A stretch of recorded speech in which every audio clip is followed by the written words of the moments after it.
Hi, everybody, and welcome back to the Purch It Podcast. Joining myself and Mark today is Newcastle University and Startup Boost alumni, Damilola. Hi, Dami, and welcome to the podcast. Hi, Kat. Thanks for inviting me. I'm happy to be here, and I really hope I can add some insight to others.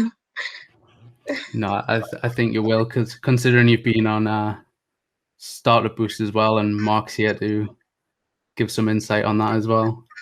So first things first, a little icebreaker for both of you. What's your favorite business book, podcast, or video you've been reading or watching or listening?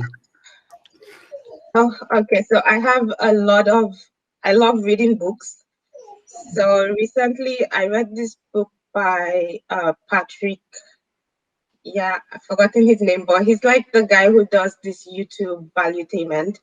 And so I saw someone recommended it, Your Next 5 Moves, and it's like a very good book on strategy because it's something I could relate to in terms of, when you're building culture, when you're trying to gather the right people. So right now, I would say that that's my favorite book because it's like very raw and real. Yeah. And so I've recently been following I follow a lot of YouTube channels, but one that I love is Alox.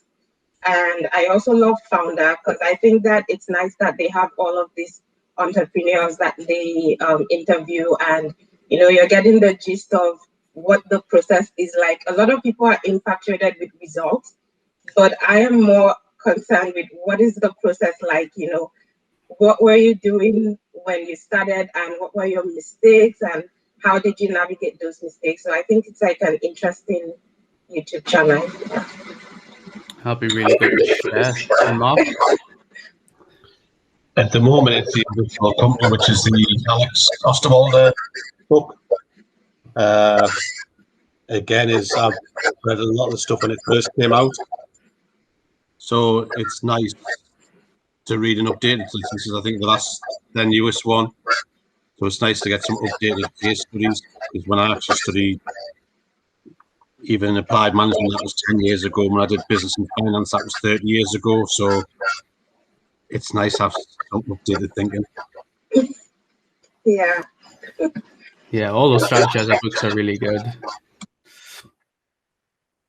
So my next question is, tell us about your journey from back home to Newcastle Uni.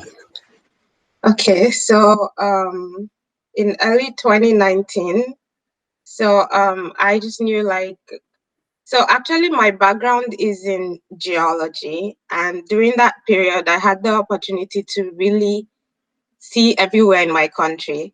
So it's like when you live in the city and you have some amenities and you're living your life in your own box and you don't really know what's going on outside. And so when I started touring the country, I started to see, that there were real issues and there were people facing real issues. And so in my country, we do this thing called the NYC, where it's like they might post you to some community and you're supposed to like give back in some way. And I had the opportunity to teach. So I taught for a year. And during that period, I started to see deficiencies in terms of foundation, in terms of lack of amenities in schools. And so that was like something that made me really begin to think about these things. And during that period, I was preparing for my exams to come to the UK. I was doing like IELTS. I wrote GRE then. I wasn't sure if I was going to school in the UK or US. And, that was the first time I was like really away from home, living on my own and having to take care of my amenities. And it was so bad because like I would have to schedule periods to read, because like they would schedule the electricity from like 11 p.m. and then it's gone 2 a.m. And so there were days where I would think, oh my God, I have to get my laptop on. I have to get my phone charged. How am I going to do it and study for these exams? And, that became a headache for me. But at the same time, that was the moment that, because I went through the problem, I was like, no, someone has to do something about this. And so it kind of became like a personal journey for me.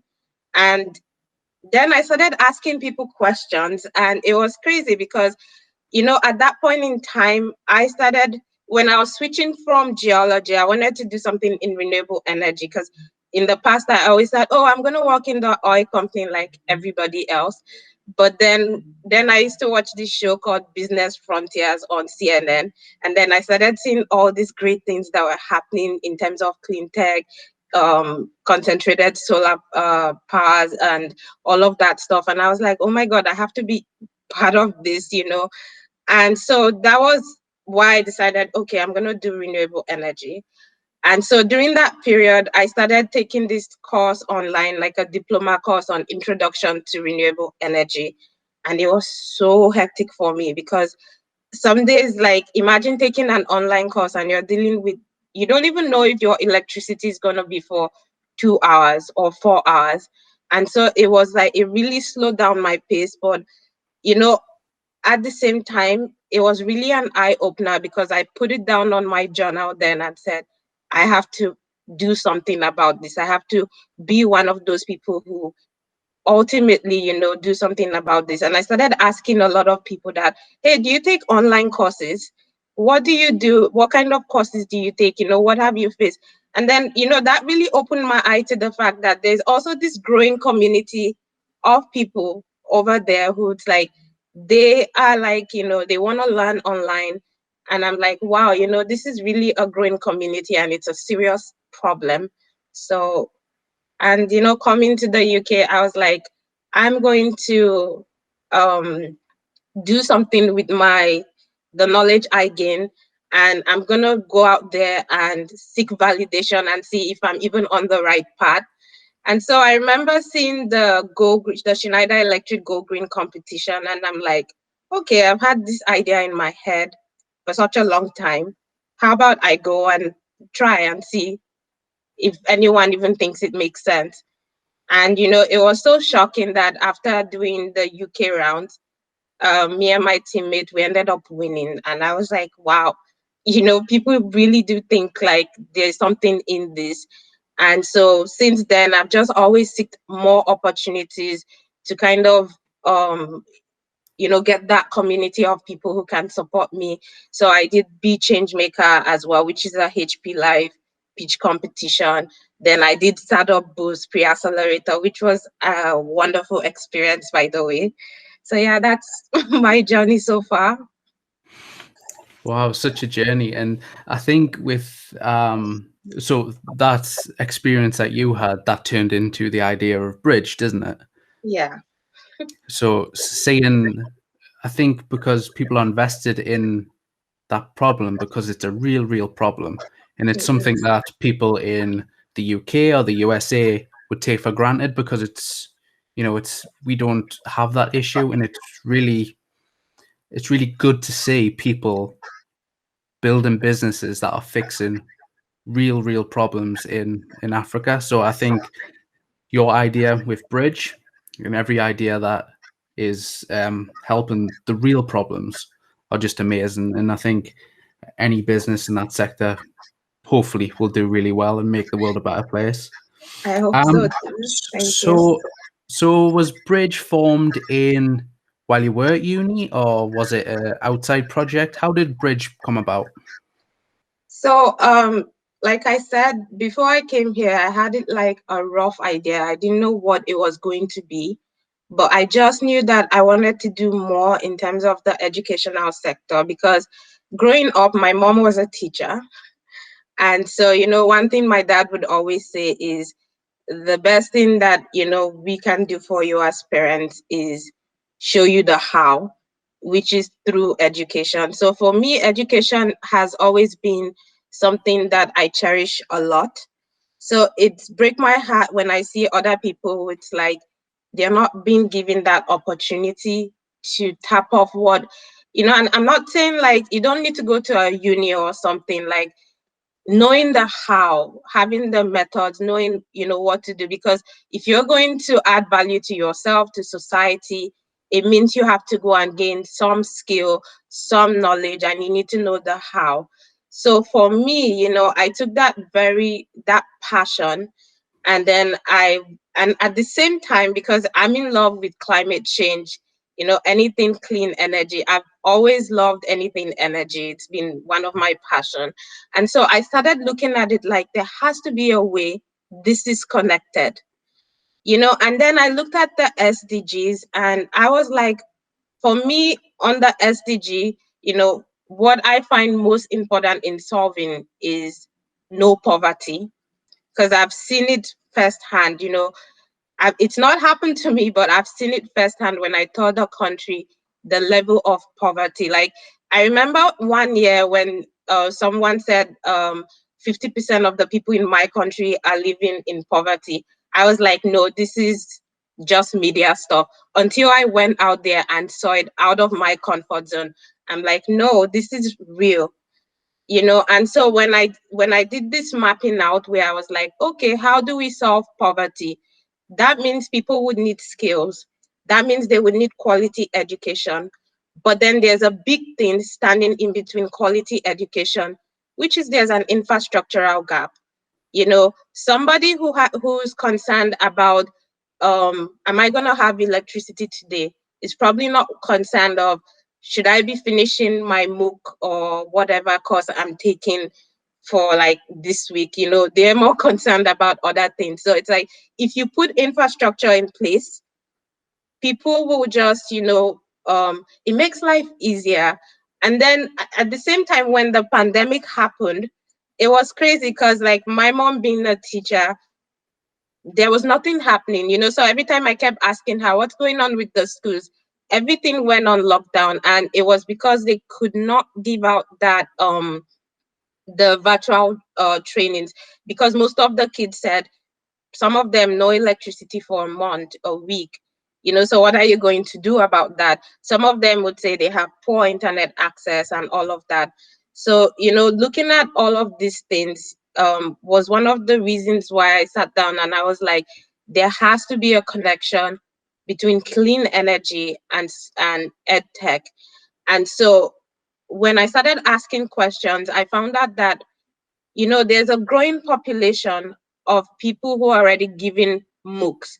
In fact, that market is growing so much that it's now valued at over 1 billion, the African e-learning market. But then when I also had the opportunity to speak to some of these people, they are also having issues with monetizing their platforms. Not because people don't want to go on those platforms, but because these people are like, I don't even have constant electricity. I don't even have the money to stream continuously on the internet. And so that was where I really started to see the connection between that. So I was like, okay, so it's the issue here now would be hacking that infrastructural gap and putting in some micro scale infrastructure that would enable them to strictly be able to learn so that they can better develop, the societies. Because for me, I believe that, we have to learn to solve our own problems ourselves. You have to be like the hero in your story.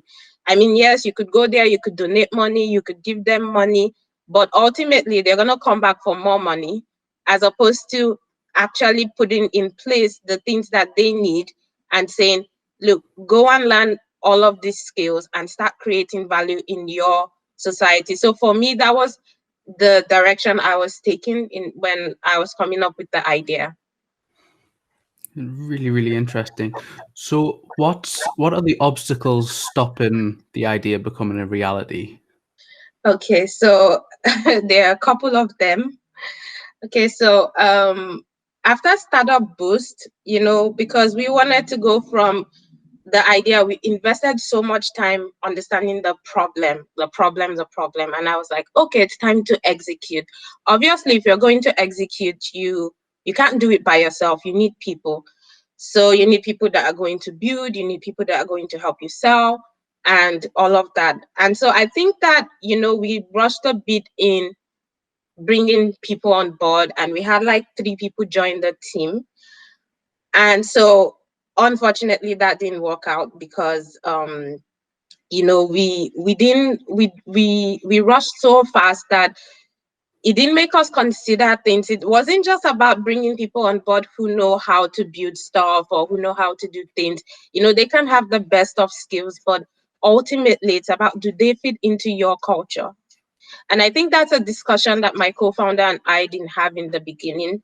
That culture, like, what is the culture? Who fits into the long-term vision?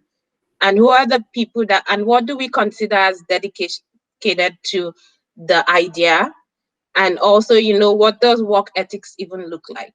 So that's one. And then the second thing is, being an international student, you're kind of limited in lots of way when you're on the student visa. And so we were trying to get endorsement, and we're still working on that. So it's like you can't really put anything out, so it doesn't look like you've started trading.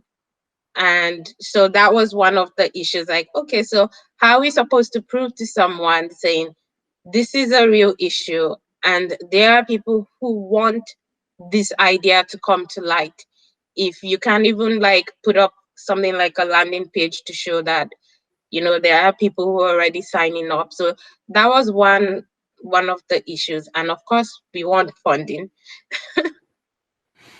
And let's say back home, what are the obstacles there? Okay, so back home, the obstacles there would be that you don't get as much opportunities as you would here. Most people are not about like sponsoring people's ideas or putting money. Most of the people, they are just like strictly all about the politics. So, you're not going to see some billionaire or multi-millionaire who's going to say, yeah, I believe in your idea, I'll just give you money. But there's a way that when you leave that sphere, you kind of extend your reach, and you have more access to like grants and the VC angel investors and even pre-accelerators. So that's just the difference. I mean, like doing the Startup Boost pre-accelerator, for example, like it was amazing, the level of support from the mentors and even just the things that that we learned. So those are just the differences, because I've seen people at home with like, they have an idea but the support isn't really there to execute the idea. And so, like, I don't know if you know of this startup called Paystack. So it's like one of the biggest fintech now in Africa. And, they started in my country, but it's crazy. They started in my country, but technically they had to go to Y Combinator, which was what opened the opportunities. So, yeah, that's just it. I feel you have to go out there and look for the opportunities yourself, because yeah, it's comfortable to stay in your comfort zone and be home, but that's not where you're going to find the opportunity, because the action in terms of funding is not really happening there. Yeah, I think you highlighted two key issues there where I think there's a gap in the startup ecosystem. One of them being startup team culture. There doesn't seem to be much around that topic. And the second topic being support for international students that want to start a startup. I think they're two key topics that need a bit more support in that area. Yeah, I think so too. So you talked about Startup Boost. You said how much you loved it. I want to talk a bit more about that. How did you feel about the whole experience from start to finish? How was that for you? Well, for me, I was so grateful for the experience, because like, when you have like people who know what it means, like it was so different from when you do pitch competitions, because this is like, you are talking to people who have been there, who have done it. So it's like they're guiding you and telling you that I have been here, I have done it, and I'm willing to share back my experience. And some of these things, like you would go and pay so much to learn, and it's like you're getting it for free. And the beautiful thing is, like, even after the process and everything, you're still not alone, because all of these people are still very much accessible. Some of the mentors, I still keep in touch. We still talk, and, I'm able to still like ask questions and say, hey, this is what we're thinking. This is the direction that we are trying to go in. What do you think? So I think like it's I would definitely recommend it. And the second thing I really loved about it was that community. It became like this community where it's like everyone is on the same journey and we can kind of relate. So it was nice that, I made a couple friends as well. And it's like, you're not talking to people who it's like, they're on a journey where it's like, get a job or something like that. You're on the journey with people who want to break boundaries and do something great and live their full potential, live their purpose, do something for society that transcends themselves. And so it's like, it was nice to be able to be around those kind of people. And, like there are also issues where it's like, when you're doing this, it could be a lonely journey. Sometimes it's like, you feel alone, you feel stressed, and you can talk about things about, mental agility in terms of being an entrepreneur, what to expect, how to bounce back from rejections and all of those things. Then the third thing that I really like is the Startup Boost community itself, like the membership, because you get a lot of access to all of these workshops. And so I found that, like, for me, it's been very useful because I've been able to grow my network. I met other people who are in the startup cohort from other countries. And even sometimes some of them are not even like cohorts or cohorts members. Some of them are just like there, and you meet them through those short networking sections. So it's been useful because, like, when I came in, I started my LinkedIn from scratch in 2019, and today I'm happy. When I look at my LinkedIn and look at the connections and the network, I feel satisfied. I'm happy because I'm like, okay, if I need to ask someone who knows about personal branding, I know someone in my network. If I need someone who knows about marketing or whatever, I know someone in my network, or at least someone who knows someone in their network. So I think like it's a good experience overall. If you're looking to grow your network, if you're looking for a community of entrepreneurs, and if you're looking to know what the process is like, not the result, the process to building a startup, then yes, you should definitely, think of the Startup Boost Pre-Accelerator program. Yeah, I like what you said about community there, because it did feel, I think the second week, everyone was still a bit in their own little startups, keeping themselves to themselves. But as the weeks went on, all the startups mixed and collaborated and shared ideas. It was really good to see from our point of view. And obviously, it's open up to everyone in that cohort, the bigger Founders Boost, where there's, I haven't checked the numbers, but there's thousands of different people in there from different sectors, and it's community. It's what it is. It's really good to be part of. So who have been some key people that have helped you on your journey? Oh, so many people. So many people. But one of the people I've appreciated a lot is Mark Gardner, Troy as well. So I met Troy through Co-Founders Lab, and then he then told me about the Pre-Accelerator program. And that was how I met Mark and then got into the whole ecosystem. And then Grant as well. He's been really helpful. Mel as well.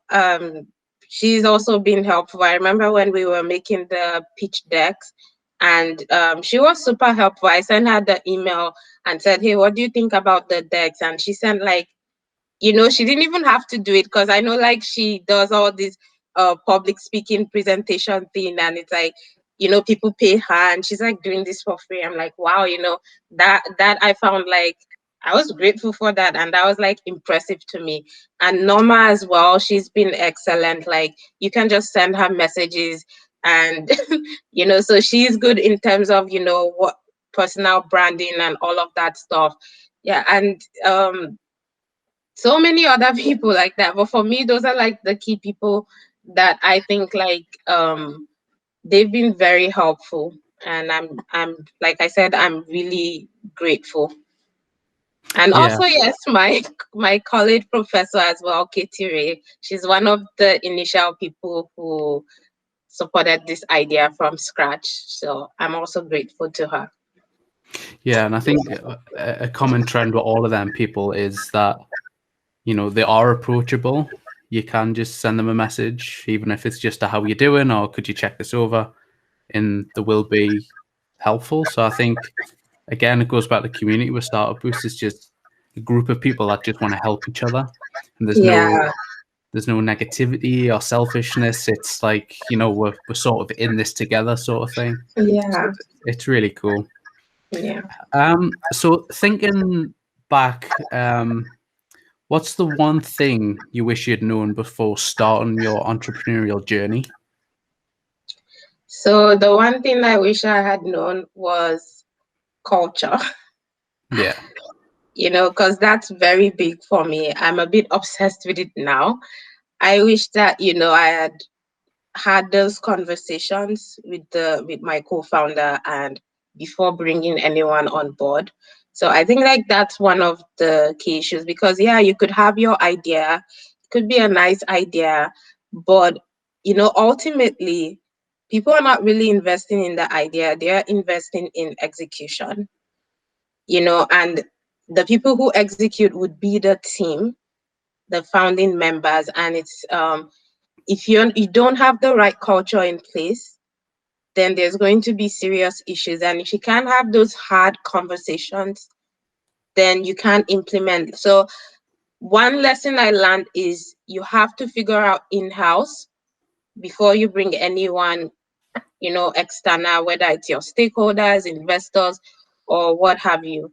So I think like that's the one thing I wish that I knew and actually spent time on. I mean, a lot of us don't want to do those boring chores. It's boring, yeah. You don't want to sit down and write agreements and talk about culture and talk about non-negotiables. We want to talk about, let's go and do research, let's go and build the product, let's go and talk to people. But I think that my advice for any new, you know, founding team is do the boring stuff, do those boring chores, get the culture, get the work ethics, get those, you know, agreements out of the way, because at the end of the day, that's the foundation you build on, and you should not be bringing anyone on board if you have to explain to them or convince them, you know, 1 million times why what you're doing is essential. Those people don't belong in your team.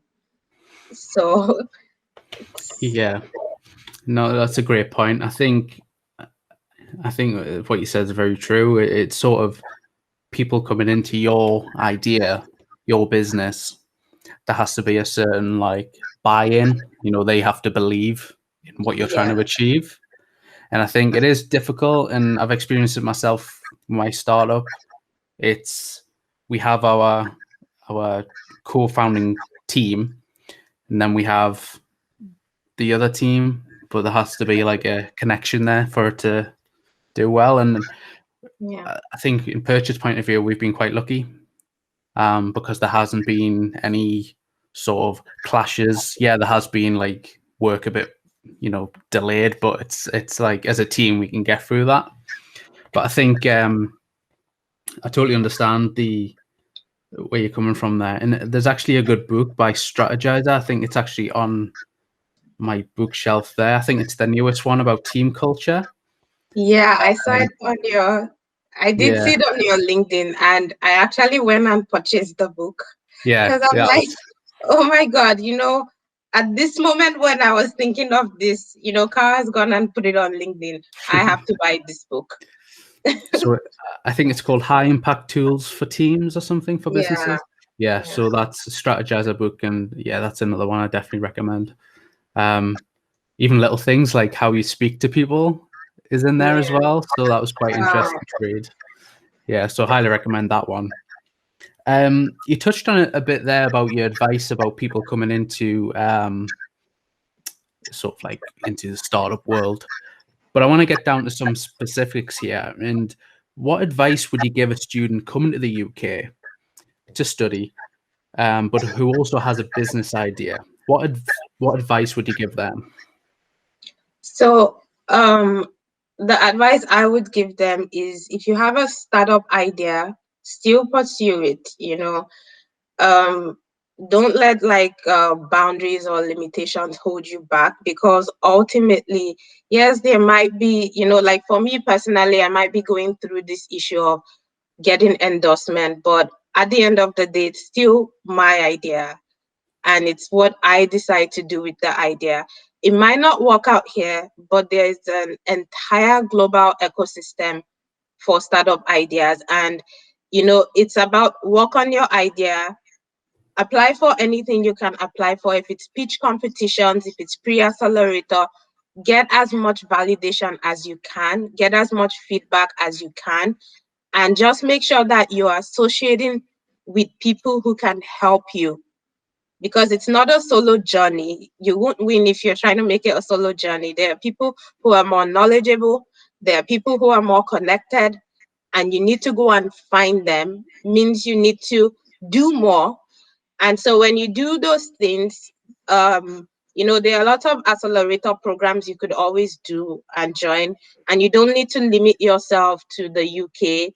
Like Y Combinator is an example. Paystack, these guys were in my country, decided to go on Y Combinator, and that was the beginning of their journey. So I just think that, for me, I always believe in focusing on what's within my control, not what's outside my control. If you focus on external things, you're not going to go and, because of you, they're not going to change the visa status, but you can actually make effort to continue building your ideas and looking for ways around it. Like for example, one thing we did is, although we were not able to put up the landing page because of the issues, we went and opened a Telegram channel, and we've started having people who have shown interest and coming on that channel. So, it's just about looking for ways to navigate around these things till those external things work out in your favor.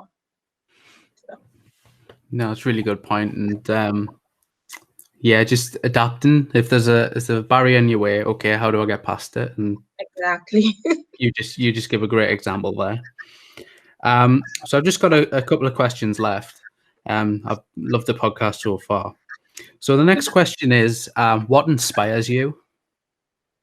Oh my God, what inspires me is, if I'm able to help people. I attended this workshop. Sorry, I've been attending so many workshops since the lockdown. I mean, what else to do if you're in the four corners of your room and not much to really do in terms of going out? And something interesting in terms of building your personal infrastructure. And the lady who hosted the workshop, she said, what is your strength? And the way I used to look at strength was, what am I good at? But I learned something new, that strength is actually your space, the space of operation where you feel your strongest, where you feel strong and powerful. And so I went and did that activity, and I found out that I like to, give hope to people when they feel like there's no hope. And so I actually like, that's one thing that drives me. I'm like, if I don't do it, maybe this person might have to wait another couple years. And one of the people that has been a great inspiration in my life, she's not alive anymore, is Zaha Hadid. And she's like this great architect who was one of the greatest artists of all time. And she invented the 89 degrees. And, I looked at it like the world would have missed out on those beautiful structures.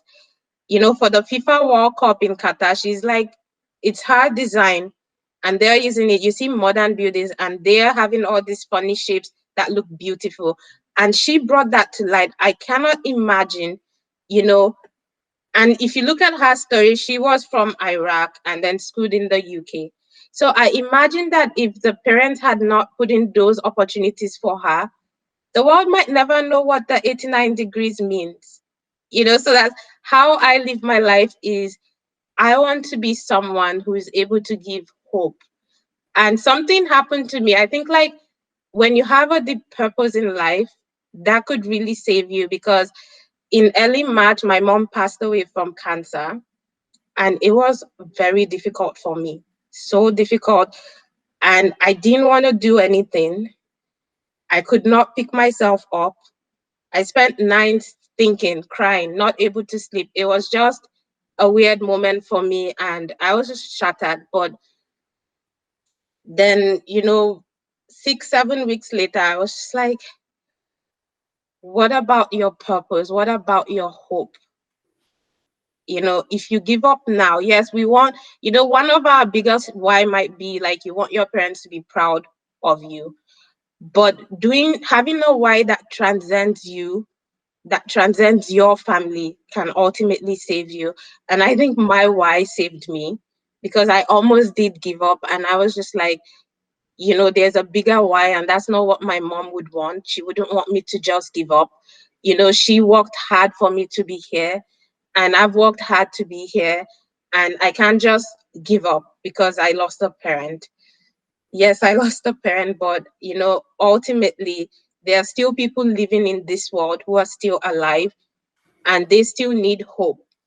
And if I can be one of those who give hope to them, then that's what I'm going to do. And so that's what I'm trying to do. That was amazingly put. I can't add anything to that. That was really good. Thank you. That was really good. And lastly, people watching this are going to want to connect with you. So where can they find you online? So I'm on LinkedIn. If you just type in Damilola Adeyanju, you'll find me. So I did go to Newcastle University, so I know there are lots of Damilolas out there. So you should be looking for the one that went to Newcastle University. And yeah, I am always happy to connect. I love meeting people. I love to engage in projects with people. I'm very open to any collaboration because I love to give value. That's perfect. And what I will do, I'll put in your link for LinkedIn in the description of the video as well, so people can connect straight away. Yeah, I would love that. I mean, especially if you're new to the journey and you have questions on how do I start my idea or how do I explore an opportunity, please do connect. I'm more than happy to give insights. No, it's amazing, and the world needs more people like you that are just open book, help with anything. Thank you. If we have more of you, the world will be a better place. But yeah, Dami, this has been a great episode of the podcast. Thank you for coming on and doing this. It's your story is so inspiring, and you've spoke a lot of things that people would find hard to articulate. And it's just, you just put it amazingly well. So we'll end the podcast there. Thank you for being on it. Thank you for having me. Yeah, and to everyone watching this, please go connect with Dami, like and share this video, and thank you.